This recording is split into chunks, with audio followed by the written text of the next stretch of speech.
Professor Dr. Khalida Ghaus is an eminent scholar of international relations and human rights.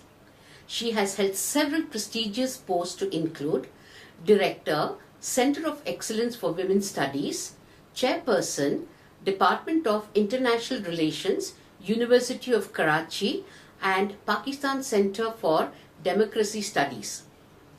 Currently, Dr. Ghaus is the Managing Director of Social Policy and Development Center, Karachi, Pakistan.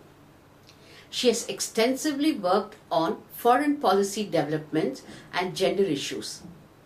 She has also been involved in policy making aspects with the federal and provincial government on gender related issues. So, I would like to ask you, in your experience, what have been the main sources of funds for think tanks in South Asia and Pakistan in particular? Well, the main source rather has primarily been the international donor community, which is there in Pakistan. The research think tanks and even the other non-governmental organizations have been heavily dependent on the donor community, and that has been the primary source of funding. And unfortunately, over the number of years, despite the efforts that have been made, we have been trying to create a culture where the local philanthropy can come and play its role. But so far, we have not really been very successful. So it is the donor community which has filled in the gap, and they have come to finance the research think tanks, and even not only the research think tanks, but by and large the non-governmental organizations. So that is how it works in Pakistan. But I think that is primarily how it is happening in the entire South Asia, and that is it.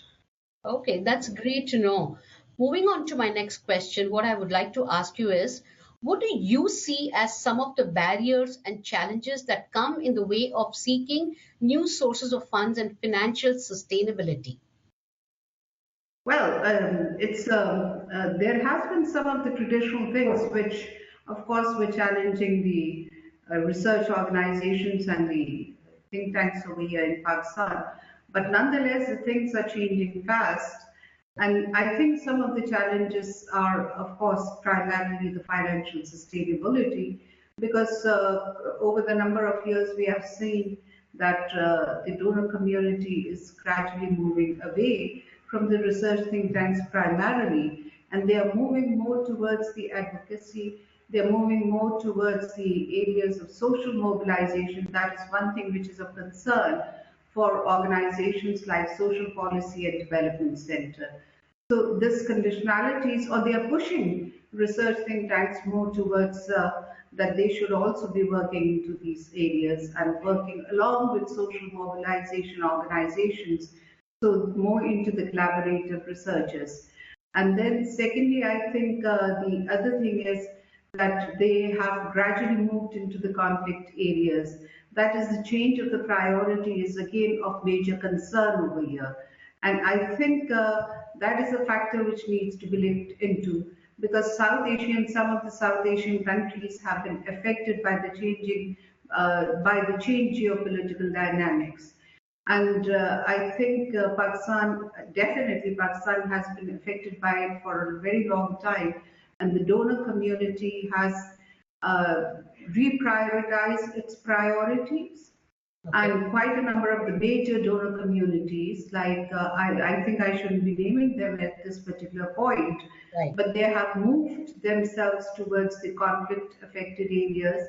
So they are either into post-conflict, focusing more into that, or directly into some of the conflict-affected areas. So that again is creating some situations or the difficulties or the challenges which are making the viability or bringing into questions of viability as far as these organizations are concerned. These organizations are concerned. So this is the second thing which I think is very, very important. I can't at this particular point think of anything else except for, yes, the third factor which I can think of is that again the priority areas of the donor organization, because I do remember very distinctly that 2000 and 90s was the time period when the donor organization was predominantly working on the area of poverty and the socio-economic developmental issues. But then again, when the donor community tends to change its focus on the priority areas, but then again realizing that every organization has its own area of expertise of the niche, and they don't keep on working or changing or switching the area of priorities as per the wishes of the donor community. So that again creates a sort of a challenge or a concern within the organization as such. So these are the main fundamental challenges which are faced by at least the organizations which are there existing in Pakistan, which tends to push the organizations, and many a times the smaller organizations do also change the priority. But then there are organizations like Social Policy Development Organization Center, which do not tend to change the priorities as per the wish of the donor community. Then we tend to put up with that kind of a challenge and look for the organization. So these are some of the things which I think have been creating the difficulties.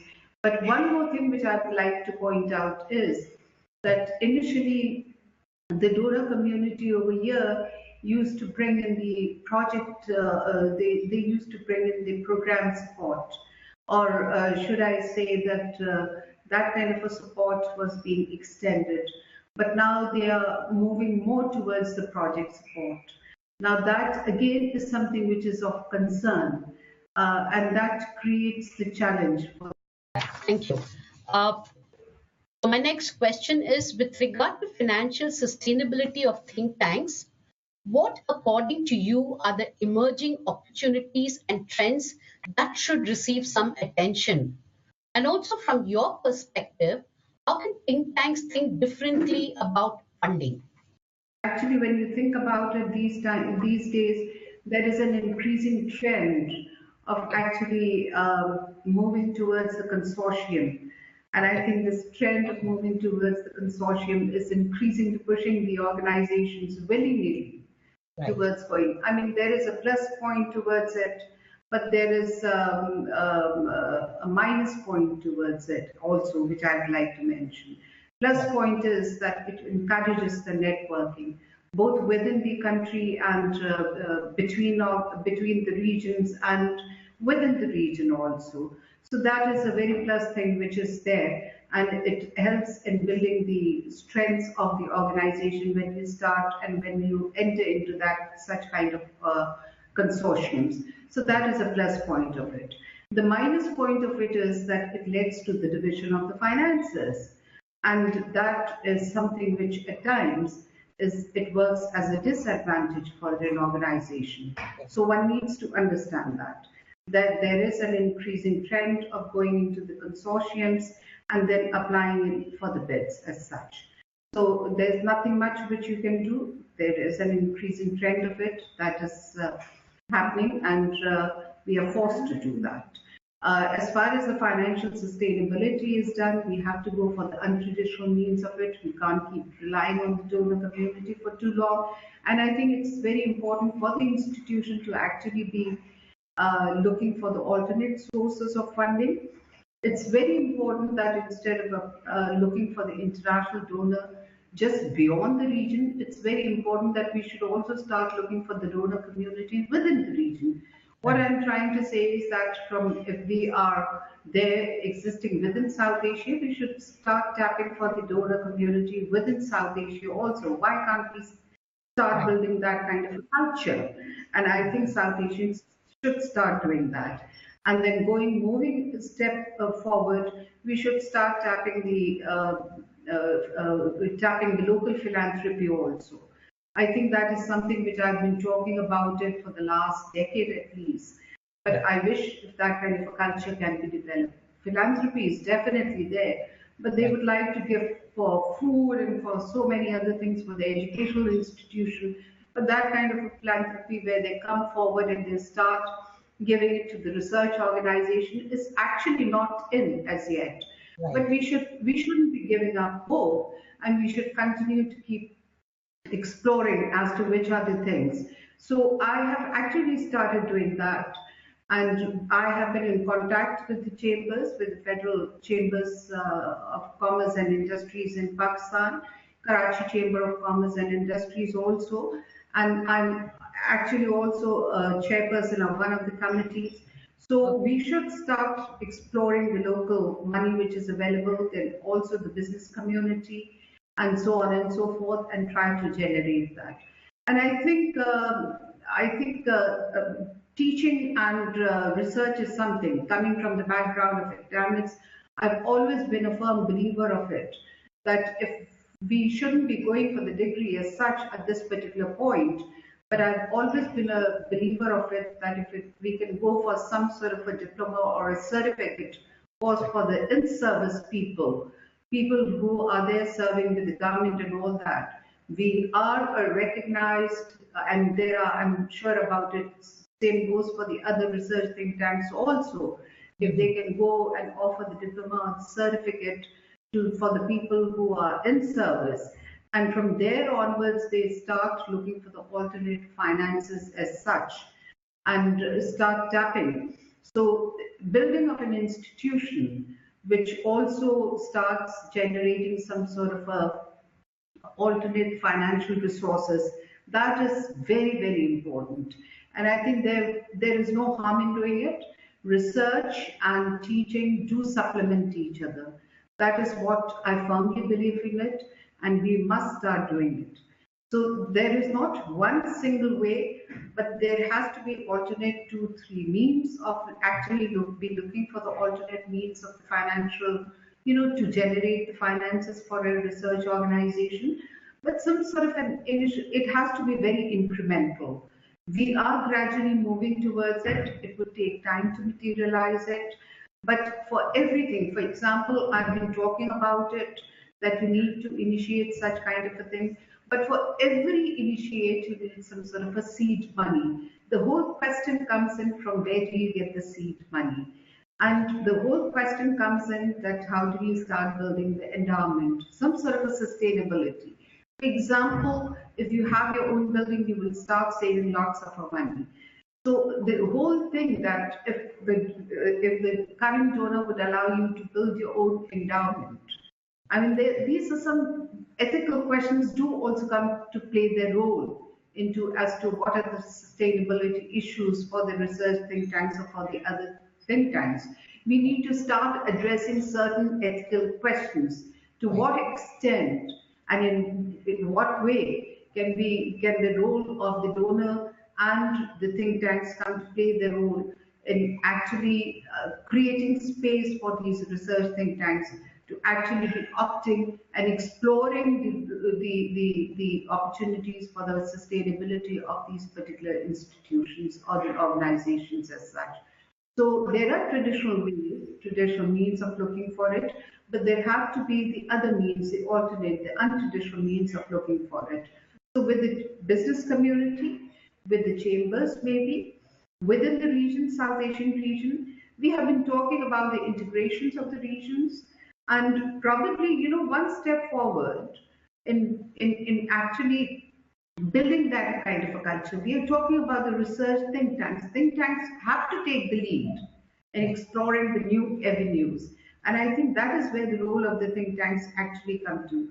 So I wish if this particular initiative, where we are talking about the TTI, where we can give that kind of a new mindset, new thinking, exploring new avenues of how do we change this culture of taking ourselves out of this traditional mindset and exploring new avenues. And these are some of the ideas which I think, new vision of taking ourselves out of that kind of a traditional thinking and moving forward. I was thinking if these are some of the things which we can actually be talking about, deliberating about. Some may think about it that this is wishful thinking, but wishful thinking it compels you to actually take it to a point where it materializes into a vision and then you can just take it into somewhere to a point where it gets converted into a concrete plan. Right. So we have to start from somewhere and start looking inward. And when I say inward, it is within the region and then within the country. Right. So this dependency on the international community and the donor community, we can't keep on prolonging it for too long. The Right. donor community, I can see that fatigue element, at least for the Pakistan. We have seen it that when things start changing, in the 90s, we saw it when the old Europe or the Eastern European countries achieved their independence, the donor community moved that way. Now, the donor community from South Asia would like to move towards the Middle Eastern countries. So the attention does, and it keeps on shifting from one region to the other region. We have to find the solution for our own problems. And that is why I say that we have to start looking inwards to actually generate our own funding. But that, till such time, the donor community needs to understand that our financials, for our side, financial sustainability, we are thinking about it. But nonetheless, their priority also has to be very rationalized when they change the priority. It is at times very sudden, very abrupt, and all of a sudden, from the developmental issues, they would jump to the conflict areas. It is very, very abrupt. And that creates the insecurity many a times.